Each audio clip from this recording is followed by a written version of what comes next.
Nina, and I just started this streaming studio podcast.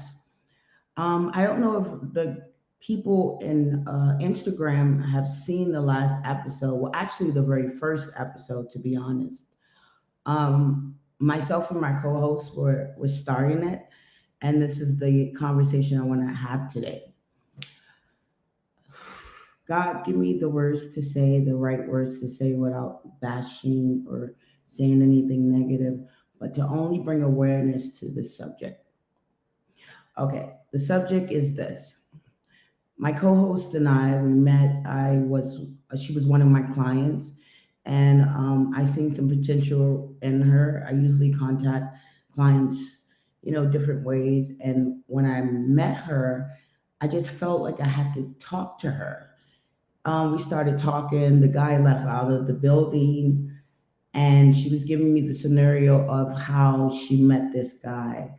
She said he was of a certain age, much older, et cetera, et cetera. He sat down, he started talking, and I was telling her, I think you need to get away from this guy. So anyway, long story short, she came back and she was like, I really appreciate you helping me, and I want to come on board. I told her that we are going to start an internship with her, and we started. We did the first episode of the podcast that very day. I was praying in this room. There's a couple of rooms here, not to be vain or anything, but I was praying in this room in particular. She did a new client. She asked me previously before about the money aspect after she signed the contract. So I had to reiterate about the contract, and she agreed. And I said, I think that's selfish, and she agreed that she was being selfish, but I knew something was off. So fast forward, I was praying in this room, and she did her first client the very next day, and I'm sitting here doing work, and she fell to her knees, and my instinct said drugs. And I said, I've seen her sweating, so I don't know. Um, I asked her, hi guys, I asked her, my instinct said drugs instantly. I said, are you on cocaine? She said, it's worse. She said, it's meth. I said, meth? Meth? You're on meth? And I immediately, did things that I thought in my profession to try to bring some guilt and shame to it. I said, you're a loser. Why are you doing meth? You have so much potential. What are you doing? You speak well. You have all the potential to make it. You're in an internship. We're doing a podcast. Look at God will bless you with so much more. I told her, however, that because of that, you're going to have to make a decision. And the devil was going to come through that, whatever you do.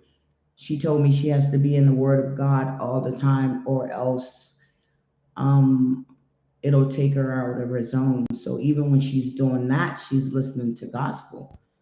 So I was a little taken back, and I didn't want to say anything. And I told her, you have so much potential. She told me that she was abused as a child by two uncles when she was about 9 years old.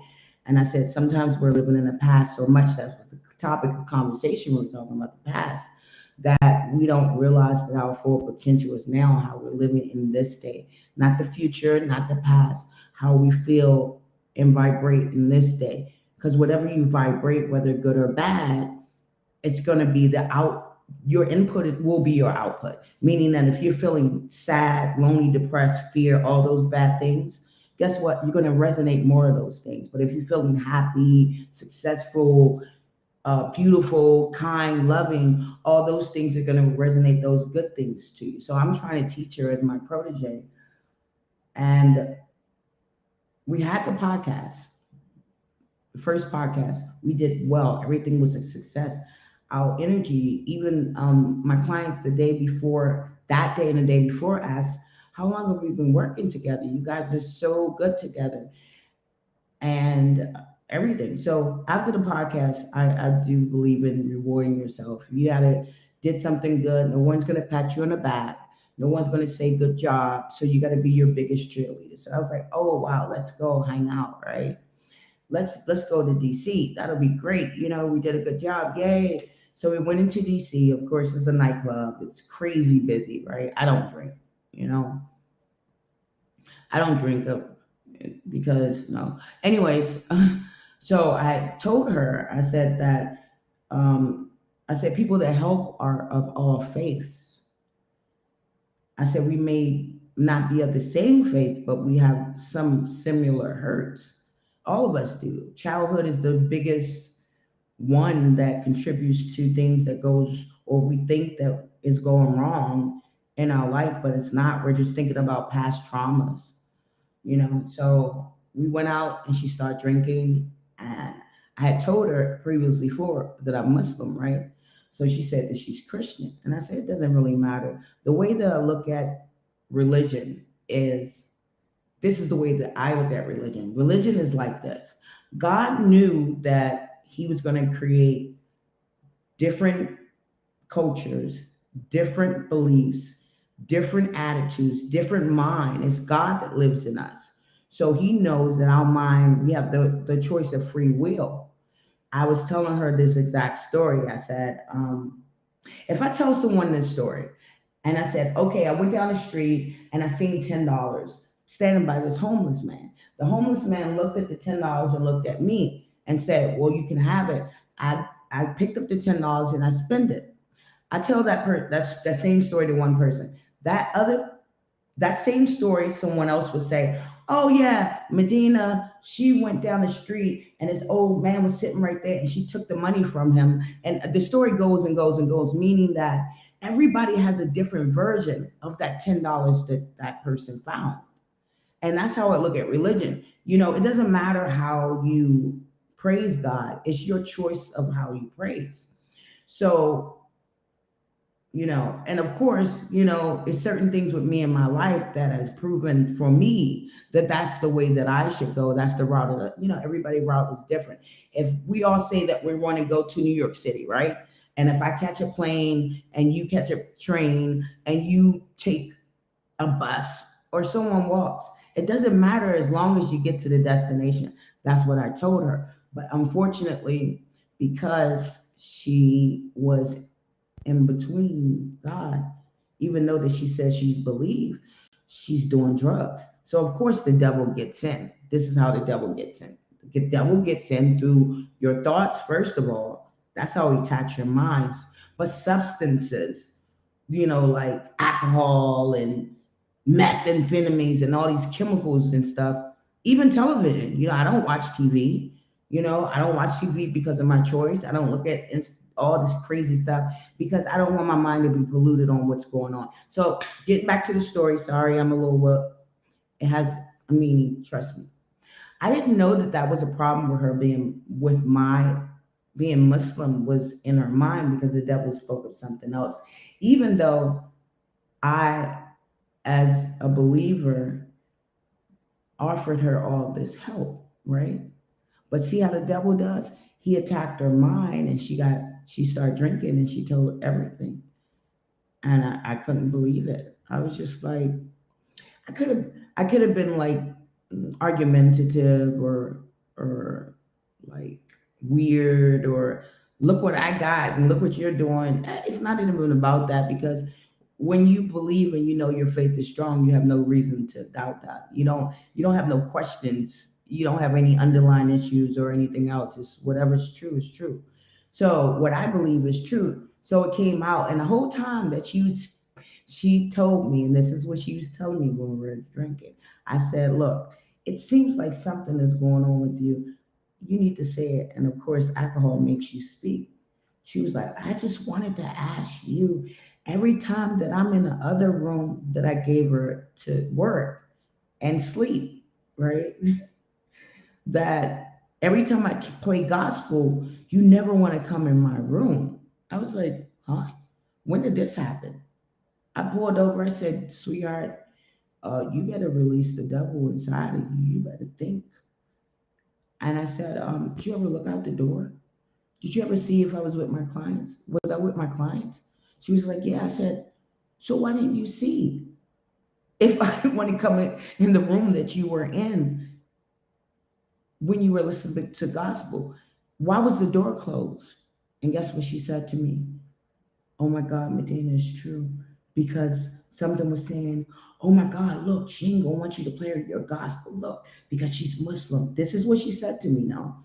Something was saying to her in her mind, don't, she don't want to listen to your gospel because she's Muslim. Something is wrong. She said, and something was holding her to the chair. And I said, well, why was the door locked too? I asked her. I was even calling you, and she said, I didn't hear you. She was so wrapped up in that thing. Muslims call it jinn. Christians may call it spirits. Catholic may call it, I mean, I don't know, voodoo, hoodoo. I don't know what people call it, but one thing does exist. That's real. We all know this. If we're of different faiths, we all know this, right? So she realizes it to be true. So then she mentioned something else. And I don't know, after that, she was just embarrassed. So all the time she's talking to me, right? She needed things for the room because I was gonna fix it up, and I said it'll be great if it's complete. Do you know when we were driving the whole time she's questioning my faith? There's a blue. The guy just walks out the door. 12 what 1 o'clock? No, 1:25 a.m. We were driving back to the salon where she was actually staying till she get herself together and working, of course, and doing it, going to do an internship and the podcast, right? So she was questioning why I didn't give her money from half of my client's appointment. I mean, this is what's in the devil was putting in our head. I was like, how would you get half when you were training? Didn't we all agree of a set pay that you were an intern? My school is $20,000. I'm giving you this for free and you're getting paid. I mean, this is what's in her head, so it's all coming out. So she's feeling the shame about that too. I mean, like this is how the devil attacks, man. I'm telling you. So, anyways, while we're driving 1:20 something a.m., this guy is putting the shelves, walking with shelves, with a painting and a white chair. I'm gonna show you guys this chair Instagram, but I can't show you guys YouTube. But I cannot make this up. I said, look at the blessings. We got this stuff. We moved it into, we came here, moved into the room. I said, look at God speaking to you, man. You got a choice to make. She came in here. It was at night. She came here at night. She was like, thank God. And then the next day, I signed up for a spa. I mean, like a gym so she can shower and stuff like that and do what she need to do in the morning and things like that. And of course, she paid for it. It was $30. That's how much she got some money. Or she's making a lot of money. I don't know.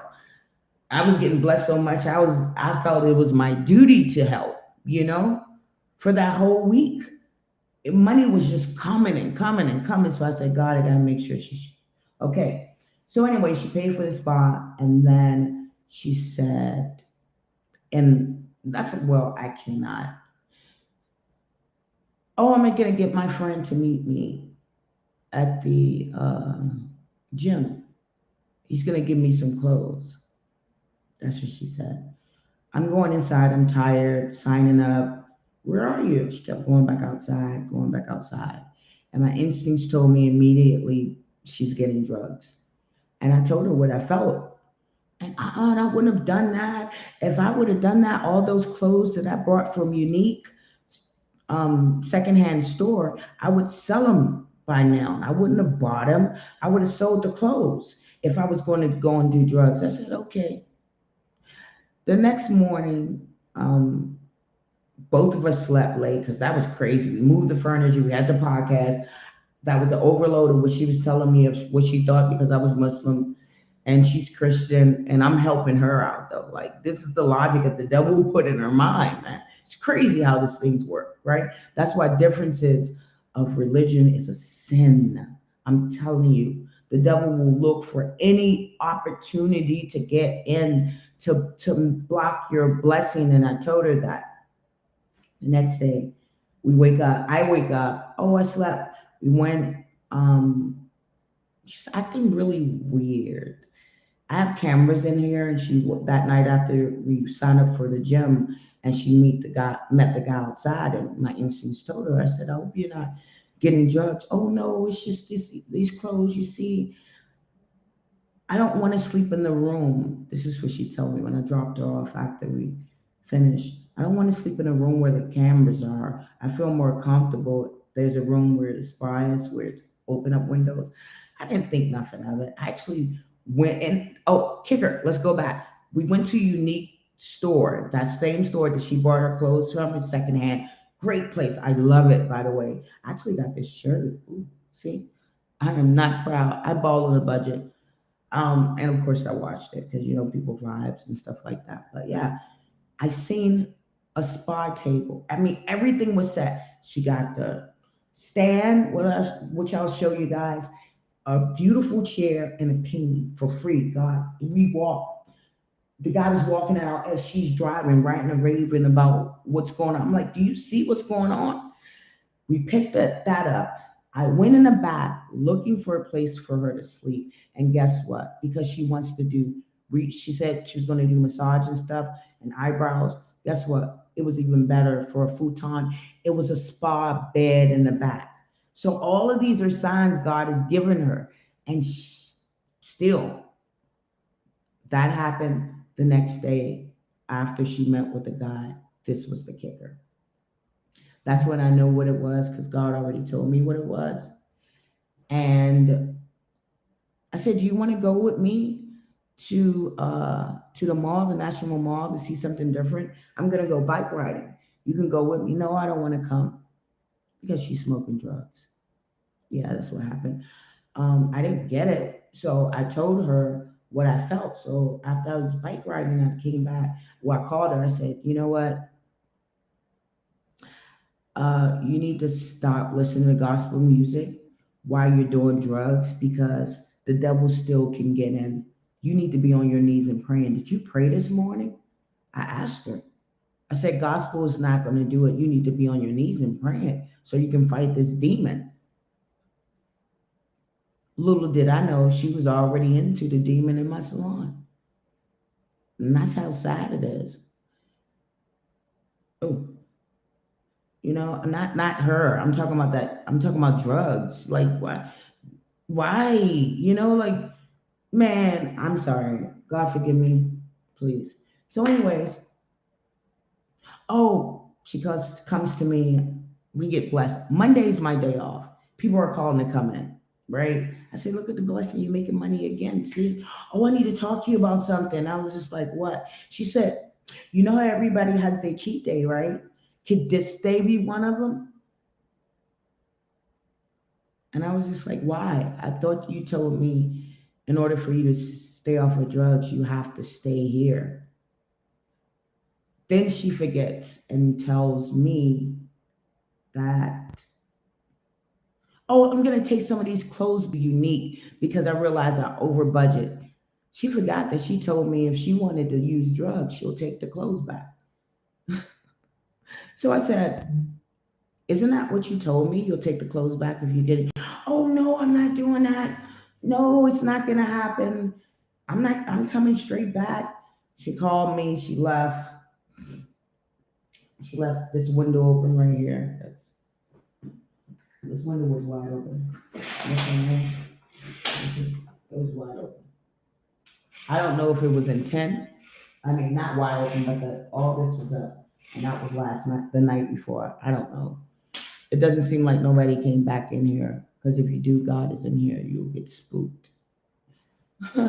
So, anyways, probably by accident, she was rushing. I told her, I was like, you look like you were in a rush. You left the way. "Oh, I'm sorry." I said, "Well, I'll send you the money that you made." She left, and the night before, she calls me. I say, "Is everything okay? Are you planning to come back tomorrow? Come back to work so you can start your day?" And you wanted to get your things and your paintings, and you took your clothes back. "Oh yeah, I'm coming back. What time are we starting?" I said noon. She said, "Okay, great. I'm gonna come at noon." On my way to work, I text her and I called her. Nothing. Got here at 12:30. of course, I said, "Are you still coming? Oh, can I come tomorrow instead? I just can't. My ride is not is pretending he don't want to come, but your ride came here to take you to get drugs and smoke drugs, but your ride can't drop you off for your future." So I just politely said, text her back and said, "Looks like the double won. I don't know what you're talking about. I don't know what you're talking about. I'm not doing anything." Of course, she's lying. So I just said this. I said, "Look, let me send you your money. When you're ready, let me know. So the crazy part about this whole story is that the crazy part about it is that you're so honed on a thing of something that you don't understand, even though it's offering you life, right? You're going to let your beliefs in any system get in your way. As a Muslim, I beg to differ because I feel like if, and I, God forgive me for what I'm about to say, and I hope it, no, I'm not going to say that. If you could find someone else, who will it be then? If you had a choice, that's the educated way to say it. So if you what you believe is better or superior than my faith, why can't you find the same of who you believe? That's all I have to say. I believe that there are wonderful people of all faiths, all races, all religions, all creed. I'm Muslim by choice, even though that I'm born Muslim, but I'm Catholic, I'm Jewish, I'm Christian, I'm everything. I'm everything that believes in God. This is what the universal law, 88888. It's not about diversion. All right, let's check this out with religion. Nobody's questioning who the devil is. Boop. Don't question who the devil is. You know who he is, but you correct. It's a sin, and I told her it's a sin what you're doing. The devil, that's how he gets in. He gets in first when you start questioning faiths. I seen that a long time ago when I was 18. I had myself was a Muslim, my girlfriend at the time, my first apartment, I was like 18, and the guy was a Jehovah Witness. True story. I cannot make this up. I do not lie. I can't. I'm not. I don't lie. We were discussing religion and we were having an argument about our religion. And I kid you not, all of us heard it. Something was like, huh, huh, huh. Like years. And we were like, what the? We were on a three-way line conversation, back in the day when they had I'm dating myself. Back in the day where they had actual, well, they still have landlines, but it was really popular. It wasn't cell phones. So they had landlines and we had three-way calling. So we're arguing about our religions and who the religions are the best. And we all heard that laugh. That's the reason why instead of me engaging in conversation of any type of argumentative or boastful condensation about what I believe, I just let her talk. And I just proved the point of look what God just bless you with. Look what God just bless you with. Look at God was just bless you with. So she can come to her terms in mind that hold on, why am I thinking this way? And she came to that conclusion of why she was thinking that way. But the next day, after she had a decision to make, because it was she bought drugs the next day. So the devil won, you know? And unfortunately, I can't have her in here, you know. I can accept you when you come face to me and you sat on on the floor exactly where I was performing Salat, and you had to come to me. She said, I didn't want to come to you. Oh my God, I sweated. I never was sweating like that. Something was like, go to her. And she's kneeled on the floor and sat, and she had to tell me. So once you tell me something and I understand what it is, and we try to come up with a conclusion to we're going to do X, Y, and Z. You make that promise to me that you're going to do it and you do otherwise. I can't trust you because I already know what side you're on. I don't care who you are, mother, father, sister, brother, daughter, son, whoever it is. The devil is an equal opportunity employer, guys, ladies and girls, boys and men. It's so bad now that the devil will come through anybody. And the people that believe in God, I'm talking about the true believers. I'm talking about the people that has been left behind. They were never enough. The ones that got stepped on, the ones that didn't fit in. These are the true people that's coming out now. And I'm one of them. You know, I'm one of them. It's our time. And it's not about likes and this and all that. I just come as a believer to be able to um, relay the message that if I can do it with faith, I know you guys can do it. And I'll be telling my story about all the things that happened because I really don't care how people view me. I can't take this body with me. It's about my legacy. But if my story can help people, then that's what I'll do. So, and I just want to pray for her. God, please help Unika to get off drugs. Help her to realize that her enemy is within herself. Please help her to forgive the people that molested her uncles that molested her, to get out of that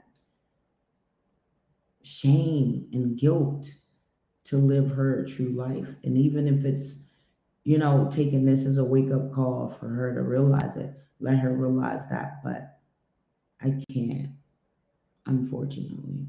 She even told me that night when she was drinking, she said, Medina, you're such a good person. If it was my salon and somebody told me that they were doing meth, I wouldn't have them there. She told me. I didn't even have to do it. And she made her decision. And I told her when she's ready, let me know. And she was like, thank you. That's all she said. So we pretty much know what that means. And she said, I have so much respect for you that I know that if I was doing it, you would know. And I didn't. And she was doing it. So I'm sorry. So we when things happen to people that has fallen, some of them may, not be able to find their way right now. But eventually the call will keep calling you until you come to your true purpose. And hopefully one day she can sit here and tell her truth when she's ready. That would be a wonderful thing. And we can have the conversation with the both of you guys with all of you guys to let you guys know what actually happened, and hopefully she can come to her own terms of what's true and real for her and for her to evolve. So that's my story. That's exactly what happened. So I just want to say thank you guys for joining me. I just want to be transparent, about all subjects that I persist. And you'll hear subjects about myself as well, how I got to this place. Oh, I'm gonna show you. I can't show you guys, but let me show you the painting. Instagram, IG. Okay. And take this out. That was on the street when we found it. And she was, hi guys, let me say hi.